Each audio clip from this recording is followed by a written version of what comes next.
నూతన సంవత్సరంలో నేను ఒకటే పిలిపిస్తున్నా, ఒక సంకల్పం చేద్దాం. ఈ నూతన సంవత్సరం అందరికీ వెలుగివ్వాలని మనస్ఫూర్తిగా ఆకాంక్షిస్తున్నా.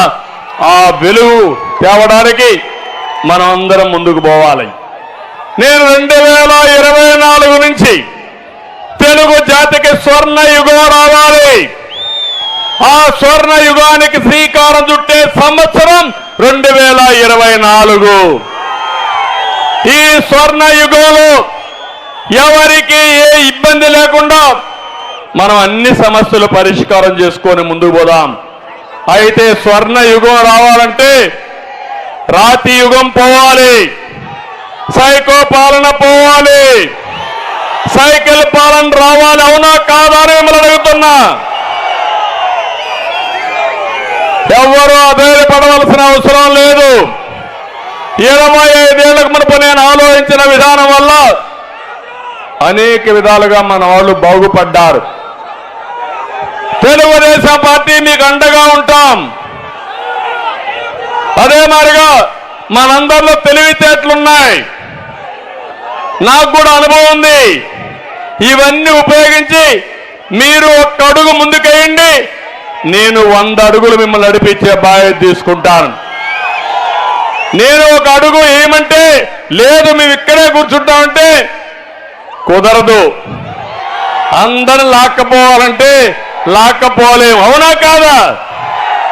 చేస్తారా అని మిమ్మల్ని అడుగుతున్నా, సహకరిస్తారా అని మిమ్మల్ని అడుగుతున్నా, వాస్తవ పరిస్థితులు ఆలోచిస్తారా అని మిమ్మల్ని అడుగుతున్నా.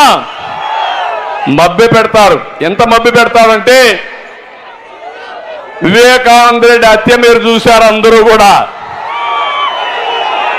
చంపేసి ఆ రోజు ఏం మాట్లాడారు?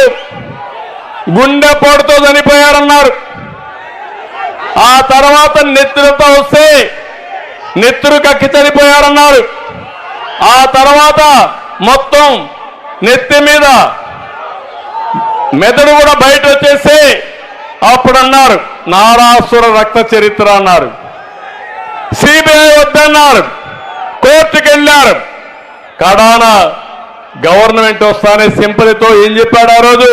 మా నాన్న లేడు, మా బాబాయి కూడా చంపేశారు, దిక్కులేని బిడ్డ అయిపోయా, చంపింది ఆయనే, దిక్కులేని బిడ్డగా చలామణి చేసి సింపతి తెచ్చుకొని కోడి కత్తి డ్రామా ఆడి ఓట్లు సంపాదించాడు.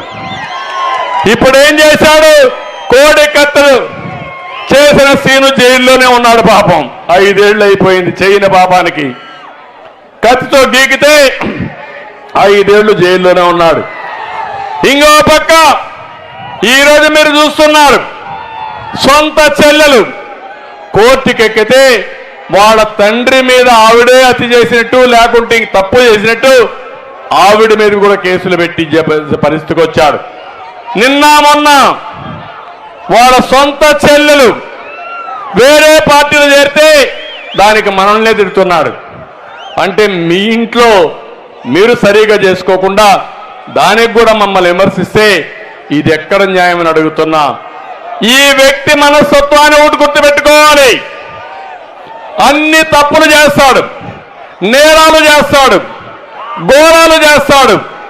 అవి ఎదుటి వ్యక్తుల మీద నేరాపణలు చేస్తాడు.